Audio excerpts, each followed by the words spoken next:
density. So as a result, the water and sewer study that will be presented tonight will look at where infrastructure should go and how it should go.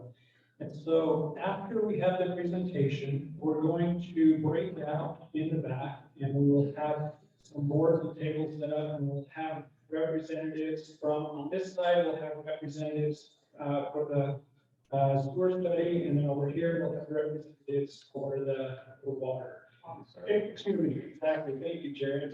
This over here will be for the water and sewer over this area. So Sunrise Engineering over here, Bone Collins, and we were based over in this area. So we'll have a basket in the back where you can make comments and put that in that if you'd like. But if you want to do it electronically, like I said, please do that for the next few weeks. We appreciate your time. We appreciate you coming out, and we're going to turn the time over to Sunrise Engineering. What's going to talk about?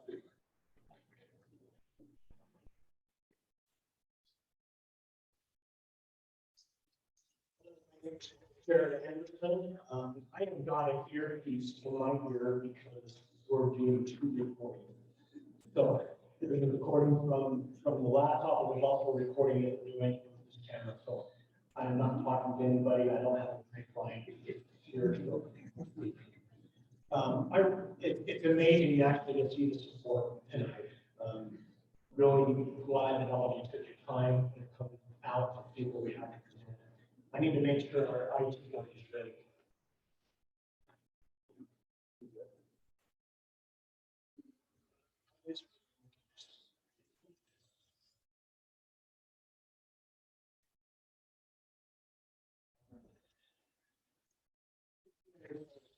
As Eric pointed out, I just want to add a little bit to our format to re-emphasize the end state.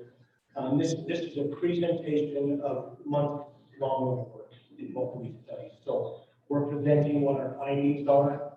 We do want to have the ability to communicate afterwards, but during the presentation, we are not going to have a open public back and forth. We're going to present. Once I'm presenting, I'll turn it over to Keith Collins. Once he's done presenting, like Rick said, and we can then move to the back and separate. If you have any comments, thoughts, more than welcome to come up to any of our. Not even anything else. That's good. Okay. Just to give you a little bit of background on this week. I can't remember exactly what it started. It's been so long, but I believe it was about 8 months ago. We had an open house where everybody came in and gave their comments back in December. And it's been a lot of work in the past 6 months. One quick thing before I get started, if I were to finish this study 3 months ago, it's not going to look the same. We've had some great conversations with stakeholders. We had some great conversations with kids, and there's been a lot of good progress on that. So I'll give you an update on that. Okay. What we were under contract to do, here's the literal title of the memo that we are currently under review internally. That here's the title of the memo that we are contracted to do. We're going to show background information. We're going to show that I'll ask you about there. Population study and wastewater flows. Environmental study background. Now, this environmental study is, some of our studies can cost hundreds of thousands of dollars. I think our estimate was last year. So just a quick discussion about environmental industry. Collection and treatment options, community involvement, workshop summary, recommendation, expectation plan. Last two restoration services. So I'm going to be focused on the particular items we really want you to see. Some might just be data information, but I really want to make sure you guys understand where we came to, where we got to, and why.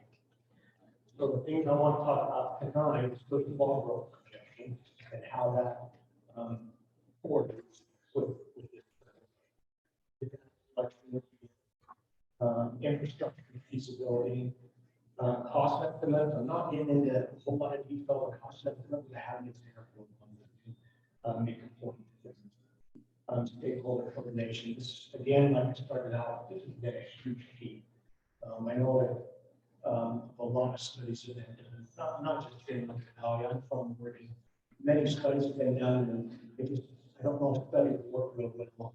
You don't study foundation and really seeing some progress with this in the past month. And of course, what I'm talking about implementation plan. So the objectives have been the same all along. I almost want to stop with this one objective because I think this is going to be the key. And I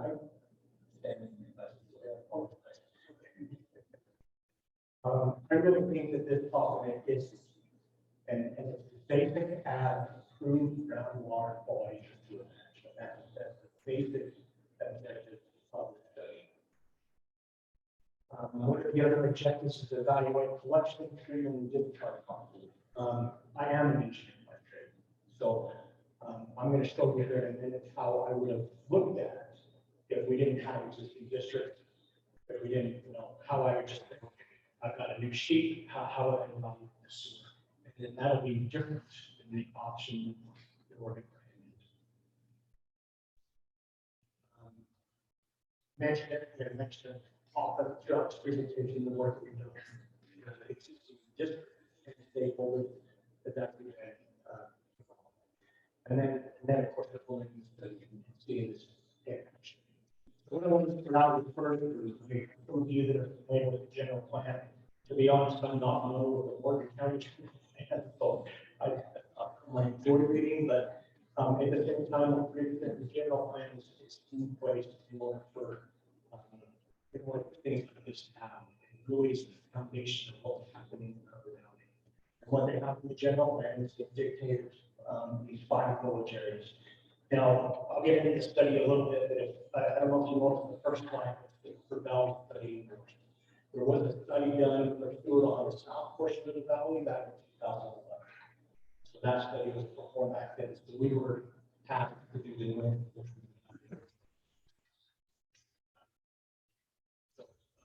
Here, I'm sure you're very familiar with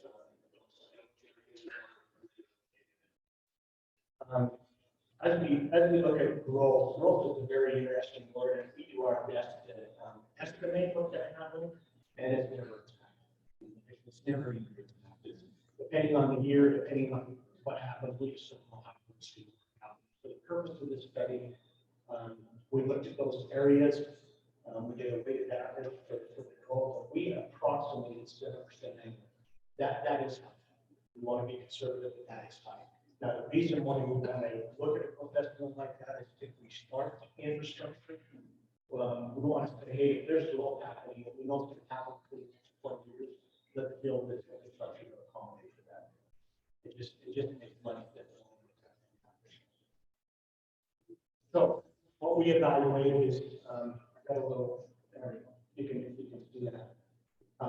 This is the north part of the mountain. We estimated about 4 locations. So one location will be about where Bailey Acres and to the north. The other area is about where, if you want to come straight east of you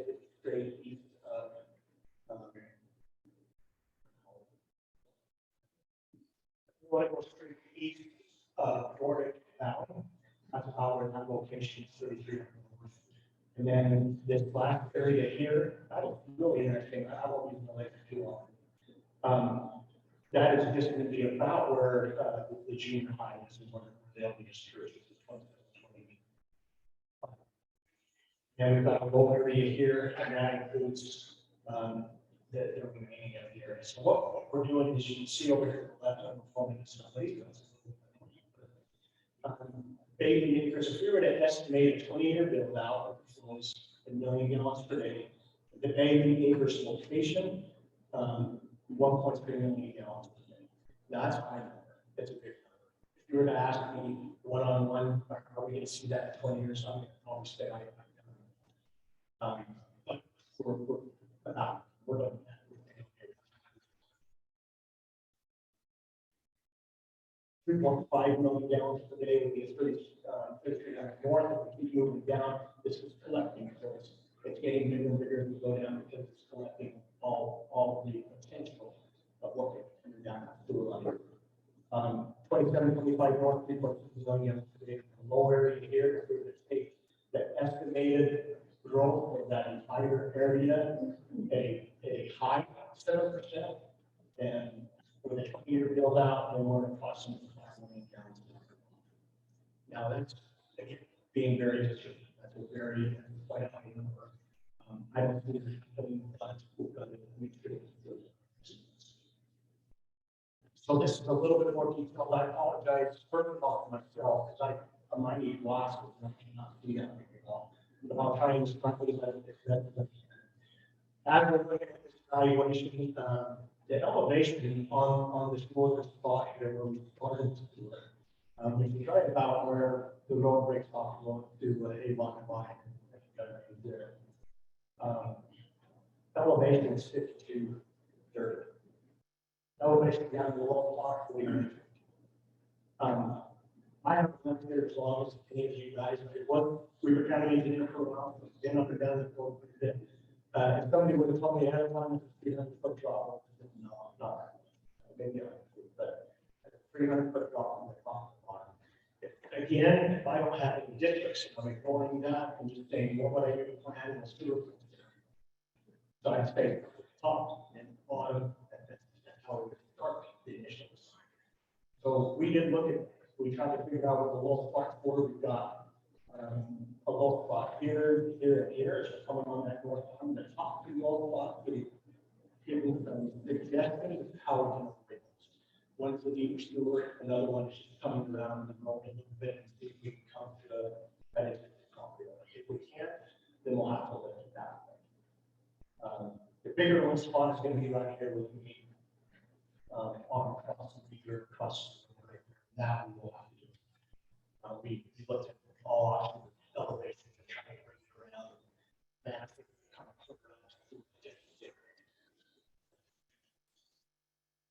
that's how we evaluate in the smaller problem camp. Right here is the Powder Mountain. I've got a little arrow right here in the Powder Mountain sewer pond. So that elevation, 5351, and we've got a location of the full creek water to 56. So now let's start to look at existing districts and what we can do to work with them. Now we've got to listen to their relation to that and how their elevations and locations can help us. One example would be is if a development were to come into the north.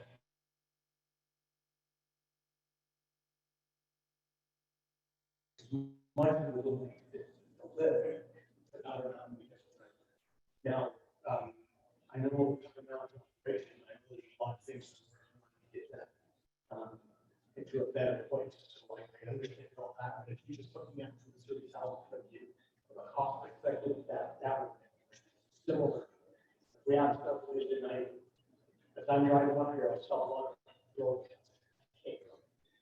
We have some new development happening in the area that would make it the truck.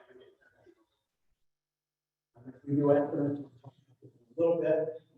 Anything that's new versus upgrading or upsizing is going to cost. So we'll get there. So I mentioned this a little bit, and here is just an example. I mentioned the possibility of talking about the top of the development happens up there. Here's an example if we have any development in the lower area. So just to orient you, I think the Whole Creek district is right here. Here's the main road to the north, forward. So there's three items that come into us. One is collection, the other one is treatment, and the other one is treatment. So after we're looking at what we can do with the sewer, we've got to keep in mind method, and we figure out how to do this. I know there's been an article about, I said, I won't do no relational to that, but no, it's not. So I just read the newspaper, really great article about this. In the Upper Valley, we cannot directly discharge our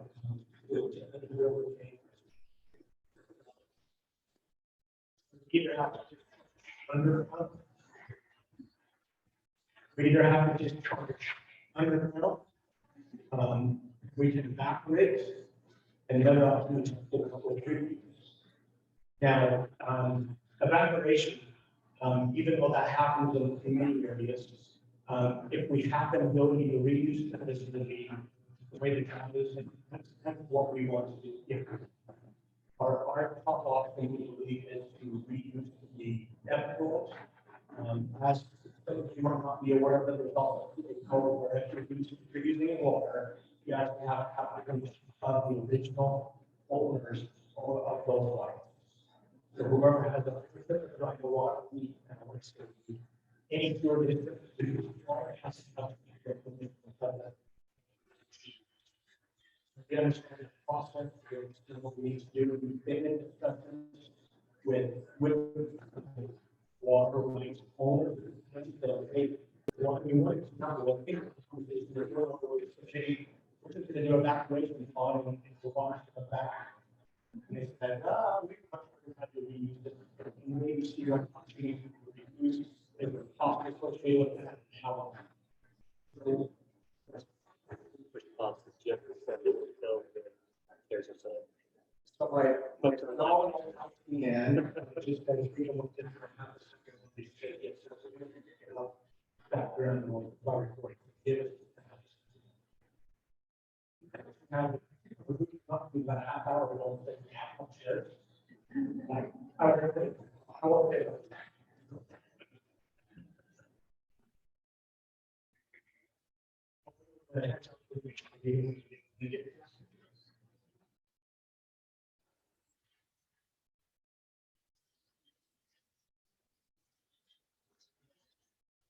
Thoughts?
While we're down just for a second, you know, it's not a question and answer process.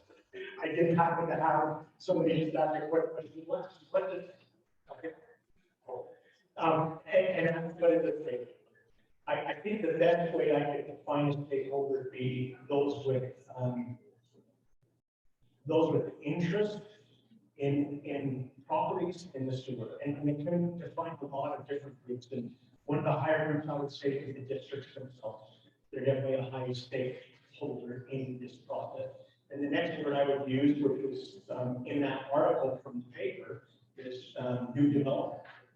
And developer word I don't like as much as property owner. But what I would say is it is a massive part, massive property, and a person is working on a new development of that property. So that's why I would say stakeholders word. A stakeholder definition I would not define to be just an existing homeowner. I do think they have a small role in stakeholder, but not all. And I'll get into that here in just a minute. So as I'm looking at this, there's one key to this drawing right here. So we wanted to just look at what happened if this is, and this is also many discussions that we had with districts, with stakeholders, new development that's coming in. The low area is probably this location. If I did not know where a district was, I'd say bring it down to the low area, treat it, and then lift it to where we need to go to. So the location of wherever we need to go for discharge is where we lift that sewage chute. So in the Eden area, for example, we have, I thought of it in my maps, I can discuss it. We actually have a flow from this location, just let it flow, elevation goes down to this location here, and then down over to this lift location over here. And that's where that arm is up right there. And that's where we go down to that, and then we get lift to wherever we need it to. The plan could be that we lift up that road to a gravity spot here, and then this gravity is down to the low spot. Eden area right here, that actually, this flows down into this location, this flows down to this location. Again, the big flow, the elevations come down to that low spot, and then that actually comes down to this.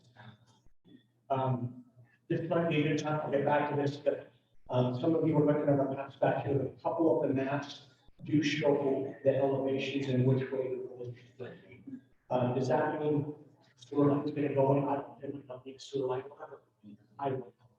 But all we're saying is if we're planning it, looking at the future, we just want to make sure we know which way we need. If we lift that location, we have a few conversations with the state about actual discharge in this area. And when I say discharge, similar to Wolf Creek, for example, they're discharging to that location. The state did not want to do that. They actually didn't like that. This is an example. It's actually two conversations, multiple conversations with the district and with new developments on what we can do, where we can put this. So this example which shows lifting off the location where, and I got a little icon, a nice little watering thing there. Ponds, in the location where we can keep that, where we can actually reuse them. I think I'm going to take a mention, one of the bigger users would be similar to a golf course where you're using a lot of that secondary water. If we can replace that usage of water with this kind of reused water, it really will save a lot of that water. So it's a great opportunity, especially in the job condition. The last I just want to mention is if this option would be actually ignoring the districts and just saying we're going to do this on our own, it would be what I would say probably a new district management possibly joined, but if we're ignoring the districts, it would really just be here, and then independent reuse or joint reuse. So I'm not that's one that's going because we haven't conversations about it. But if we just do an option ignoring districts, that cost of a brand new plant here would be quite high. And if we had to create a new district, that's a lot of our costs and a lot of time. But we had to look at that because we didn't know 6 months ago, I didn't know what when we started.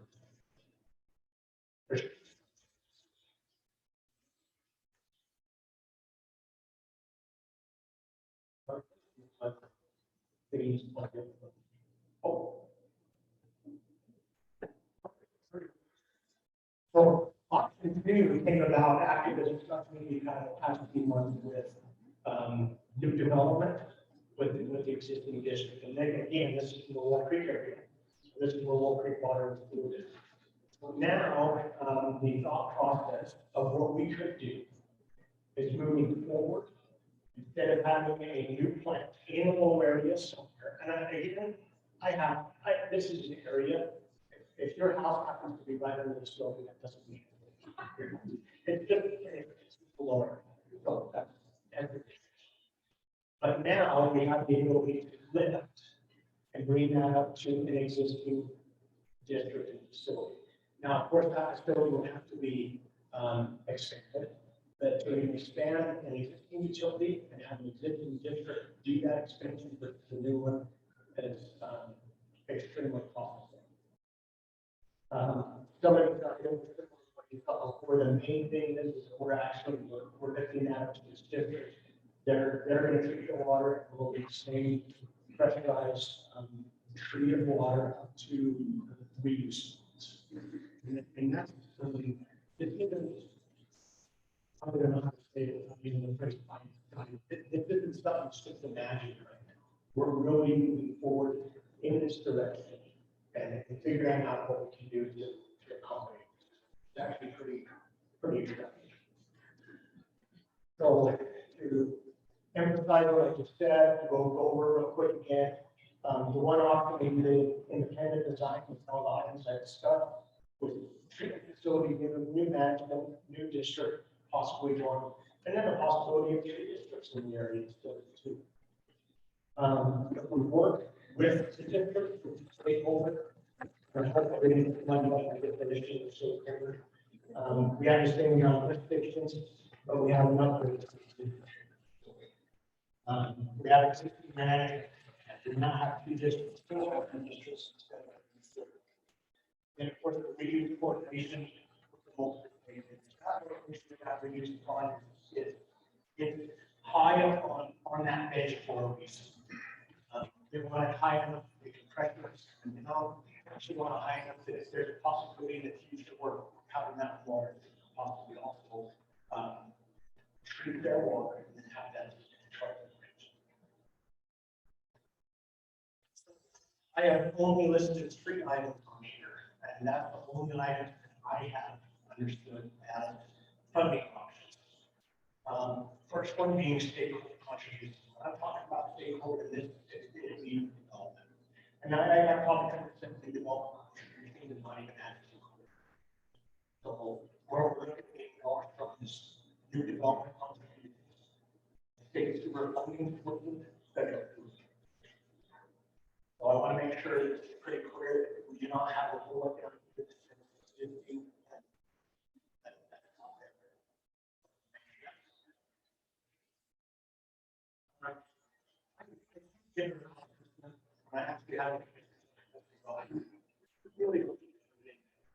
But what I wanted to emphasize is the gravity line, pressure line, reuse pond, those are going to cost about the same regardless if we use full creek facility on. The biggest item, and this is just an estimate, but you can see that it's about a third, two-thirds to two-thirds the amount of spending that exists in the facility. It's going to save a third of the money to use full creek as a partner. So it's really a great, I mean, you can see down here recommendation of the asset company, the cost savings and the benefit of it benefits existing and future users.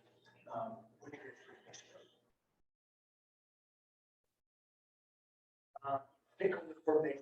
I have this on here. This is getting continued. I'm, like I mentioned before, I was a county engineer for 8 years. I'm just old people, and I've been, when this study is done, I'm going to continue to take calls. I'm going to continue to work meetings. This is, I'm pretty vested. This is a really important thing, and I think it's a great thing to see through. I'll do everything I can to help the work with involved in this. Again, existing sewer district would be a stakeholder. Existing county sewer system, that is, the county utility and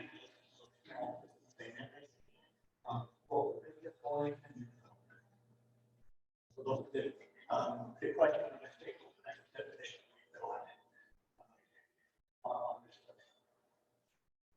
so the implementation of the study. We need to have agreements in place with those districts and look at the development and how that's study work we've done at this point for 6 months to actually be used as a guide. It is very helpful to do, but at least the fact that I've already time out, it's like I've already seen perfect. I'm already use the guide. I'm re-emphasizing that. New development contributions, state sewer funding, federal funding. Okay, so the last thing to comment, definitely don't want to make this process where nobody gets to comment at all. We have got multiple locations to make comments. We've got forms back, I believe, on both tables, so we have forms that show electronically. We wanted to get the links of what you can get onto both tables. involved. I can't remember who mentioned this about that. The links are posted on Facebook, the links are posted in the calendar, the links are posted on, we've got 3 different locations for links. You go into either body, they don't look for different companies, but we have ways for comments, we have documents. My presentation that I presented tonight is there. We have previous documents. We've got a lot of information there that we encourage you guys to get on there. I believe we have what's called a QR code, how to use that. But if you hold your phone up and figure it out, I want to ask you if you can't figure it out. So if you don't have to call, have you go.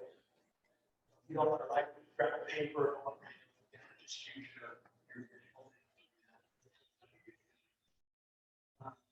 I think the last thing I can ask Steve and have a talk about is, I mean, if you want to grab a marker, I don't need to pass that. I just, any comments and thoughts you want to give me. And then there's also the comment form. Should I make a comment? We have a nip department that is under the back. You can make a comment. So we be able to see the comments that other people made. Will everybody be able to see everybody else's comments? That's the plan. I don't want to speak for all my comments. The plan is when we do presentations like this, we gather all the information together and we can take this to the information. We had a recording from our presentation in December, and the actual recording, this is why we're recording it also. We got that up. Yeah, the finance to get that together and get a little bit. Like This is a public meeting. Why can't we comment? you can, I just gave about 4 options to comment. Yeah. But what I want to do is I want to turn the time on so they can get the presentation in. When we're done, again, we'll split up and you're more than welcome to stay as long as it takes, as long as it's not challenging. But again, I appreciate you guys being here, appreciate you taking your time, and it'll take us just a half a second.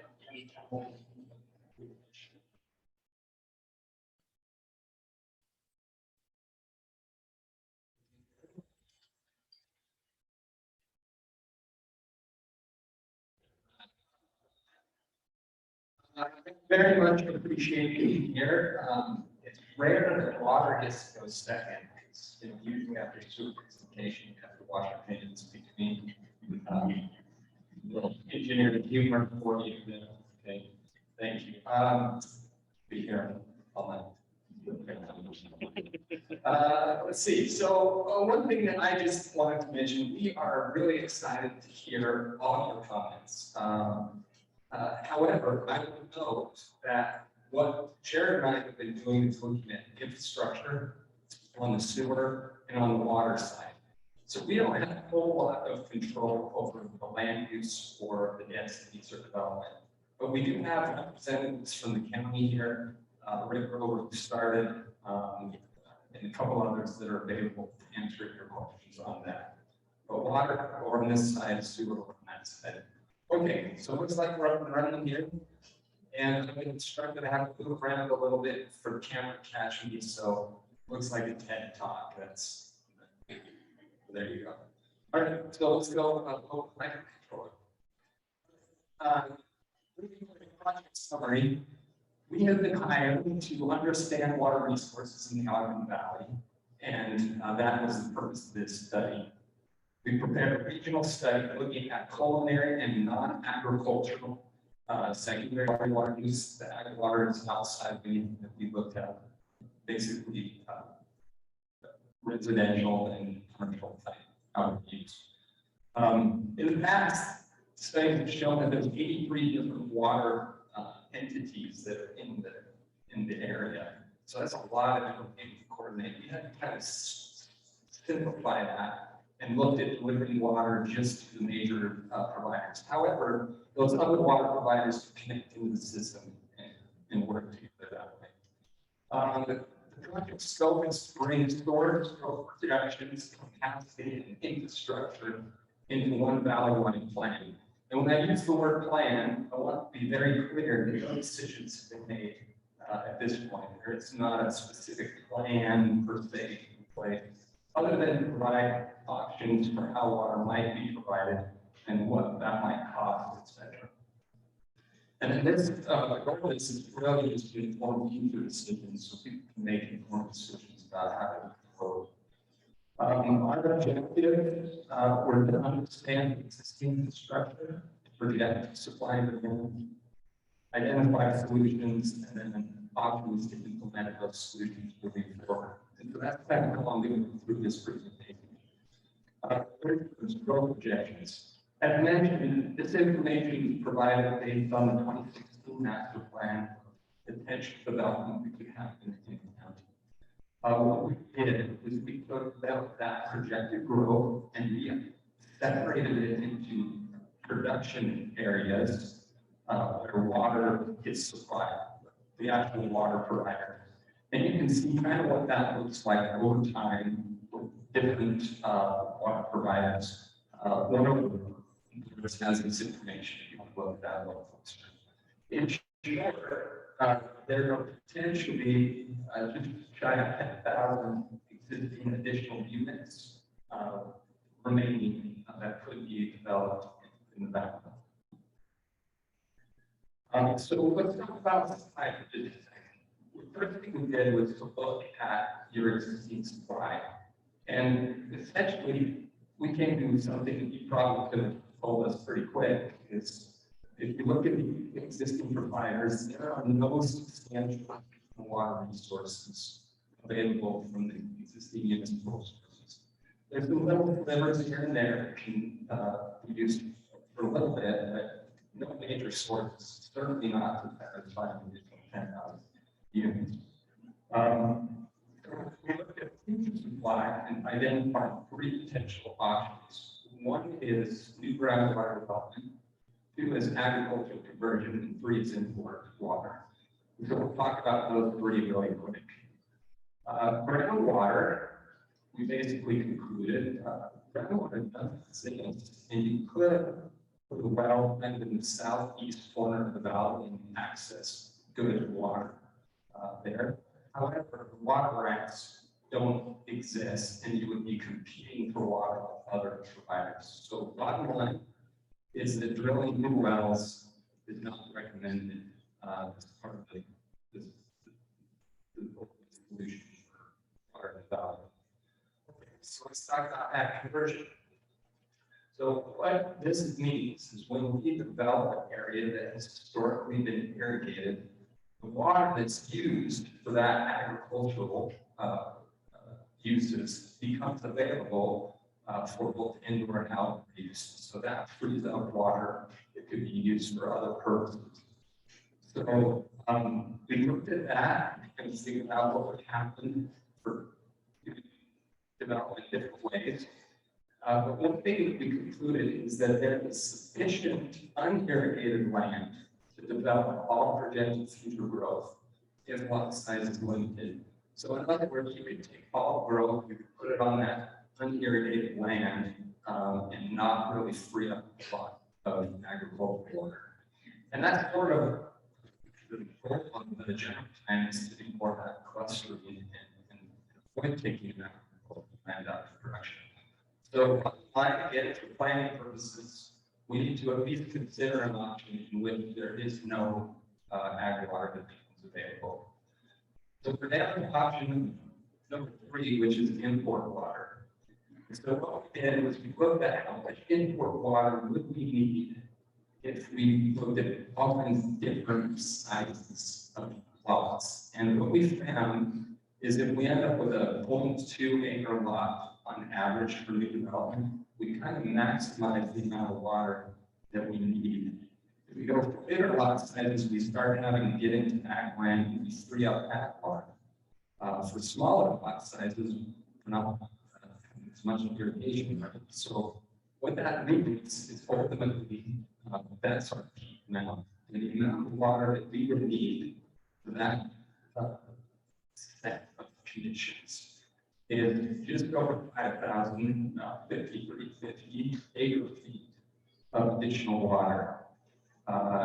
Feet is water over acre of land. That's the problem. And that we use in the United States, 1%. 5350 is that number. The other thing that we did, switch.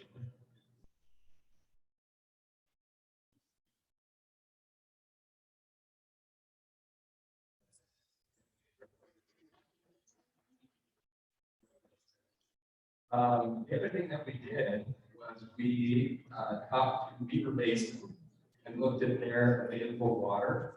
And they have a sufficient volume, they believe. We need to do some additional due diligence there. But in the magnitude of this 5350 that we're talking about, of water that could be exchanged from sources below on the Wasatch front up into the valley. So how did this work? Essentially, what we would do, we were basically water from other sources that would offset water that is currently coming down from Pine View down. Stop the mic. Put it further from your mouth. Okay, A little bit from your mouth. There. Right. you're taking away my word. And the hearing's bad too, so there you go. Am I loud enough? Okay.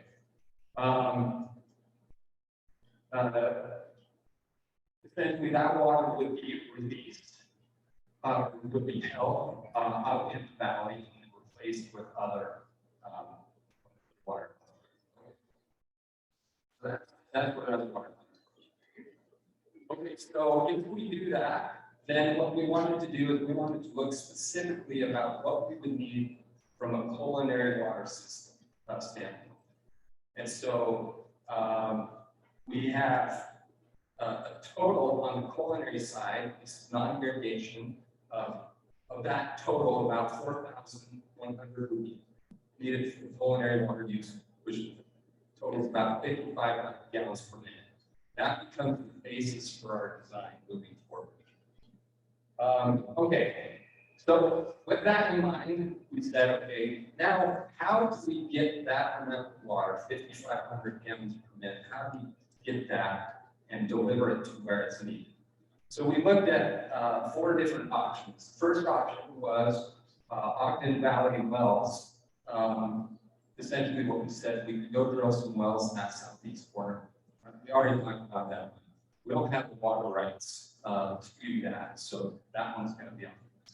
Next, we looked at, well, Ogden has a bunch of wells already. Maybe we could do some exchange with them, in which we were basing with the water to the city, and then take water from Ogden Valley wells, or Ogden wells up the valley. That might be a short-term solution, but the system is not really set up to do that very well for Ogden City. And so that's probably not a long-term solution. We also looked at reservoir lake tap. So what this would do is we would put a shaft down into the ground and then across into the Pine View to be able to take that water directly out of the reservoir. It's a great solution, but unfortunately, it's really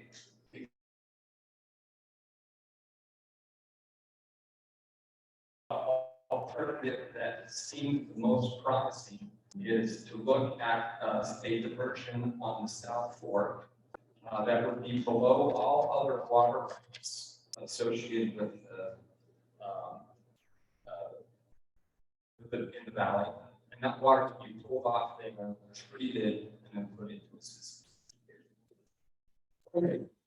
If you were to do that, this is a possible layout for what that system might look like.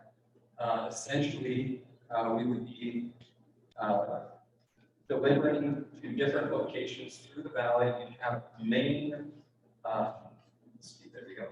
You have a main backbone line that would work the way through the valley up to some tanks in the Wolf Creek Even area, and then have delivery points to various major water providers throughout the valley.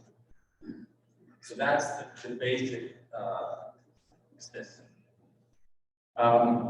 There included in the report is a detailed schematic of how that would work. This is basically showing again we're converting up the South Fork, treating and then pumping up into the various systems. This basically shows how that can be done and be connected. And I'm happy to answer detailed questions. Okay, so the important question is, well, how much will this cost? What would that mean?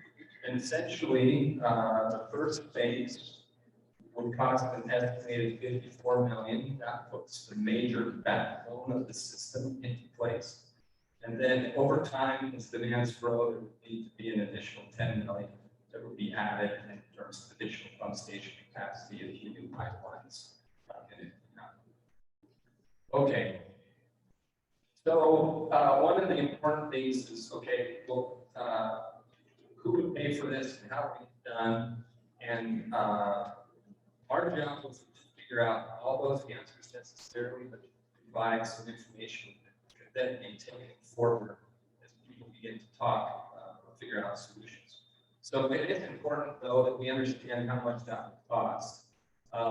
For indoor water use only, there would be an initial cost associated with building that infrastructure of about $7,000 per unit.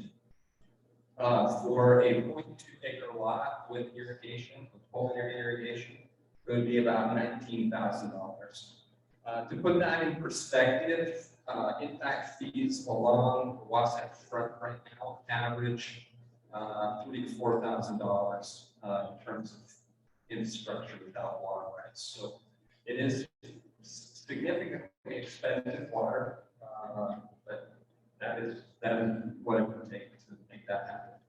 And then the other thing we did is we took that and annualized it. So if you were to pay it out over time, how much would that cost? And the number that most people would probably be curious or interested in is this cost per 1,000 gallons. It'd be averaging somewhere between $5 to $7 per 1,000 gallons. Again, average water costs are more in the $2 to $3 range per 1,000 gallons. So more expensive, not undoable, but more expensive. Okay, so finally, the question becomes, if this were something that wanted to be pursued to provide additional water in the area, what would happen? It'd be necessary to identify those interested parties and funding partners that might be interested in participating in this cost, whether that's existing districts or development properties. We identify those. Once you have those in place, you can do some further engineering studies to resolve or redefine, what the design looks like. You would form a new municipal district of some sort, and there's a bunch of different options for doing that that are discussed in the report, if that's your cup of tea. And then finally, or excuse me, you select and finalize funding mechanisms, how that would work in terms of bonding, taxes on new development properties, etc. Those are also discussed in our report. And then proceed with final design and construction improvements. So that's sort of the outline that will be followed as you move forward. Okay, so I think that's the end of what I have. I'm going to, if I can find Rick. Okay, here comes Rick. I'm just going to mention, I'm going to have Andy Harris from my team. Would you stand up, Andy? Andy's going to be available, and where is Shane and Derek are available from the basement as well. So we're going to be back on the water side. Come see us. And Jared, on your team, it'll be you in the back. You'll hold your hands up. Perfect. So those three gentlemen in the back, they will be available. This is not a public hearing, so the comments will be taken back there, and it will be taken by emails or however you want to bring them fast out there. We want to get your comments, we want to get them out there. We're going to be looking at taking comments for about the next 2 weeks. So if you'll please take advantage of that and and